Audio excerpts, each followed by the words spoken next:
जय श्री कृष्णा। आज हम समझेंगे श्रीमद् भगवद गीता के दूसरे अध्याय का 65वां श्लोक। इस श्लोक में भगवान श्री कृष्ण अर्जुन से कहते हैं, प्रसादे सर्व दुखानां हानि रस्योपजायते प्रसन्न चेत सोह्याशु बुद्धि पर्यवतिष्ठते। यहाँ पर शब्द है प्रसादे सर्व दुखानां।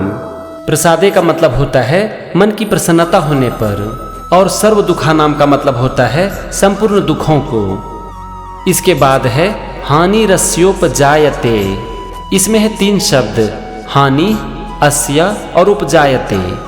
हानि का मतलब होता है खत्म, अस्य मतलब इसके, और उपजायते मतलब हो जाता है।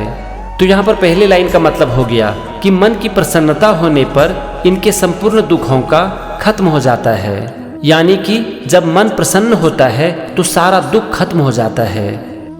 अब हम आते हैं दूसरे वाक्य पर, और यहाँ पर पहला शब्द है प्रसन्न चेतसः। प्रसन्न चित्तसः का मतलब होता है प्रसन्न चित्त वाले की। फिर है ह्याशु। इसमें है 2 शब्द, ही और आशु। ही का यहाँ पर मतलब है ही, और आशु मतलब शीघ्र। इसके बाद है बुद्धि। इसका मतलब तो आप जानते ही हो। और अंतिम शब्द है पर्यवतिष्ठते, और इसका मतलब होता है भली भांति स्थिर हो जाती है। तो यहाँ पर दूसरे वाक्य का मतलब हो गया कि प्रसन्न चित्त वाले की बुद्धि शीघ्र ही भली भांति स्थिर हो जाती है।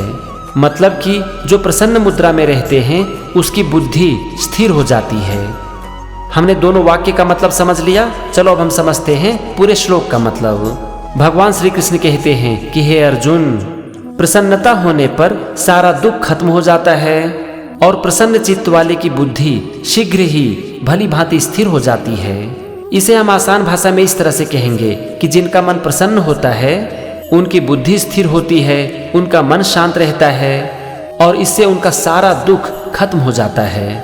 ये था दूसरे अध्याय का 65वां श्लोक। अगले एपिसोड में हम समझेंगे 66वें श्लोक को। तो मेरे साथ बने रहिए और सीखते रहिए श्रीमद् भगवद गीता। जय श्री कृष्णा।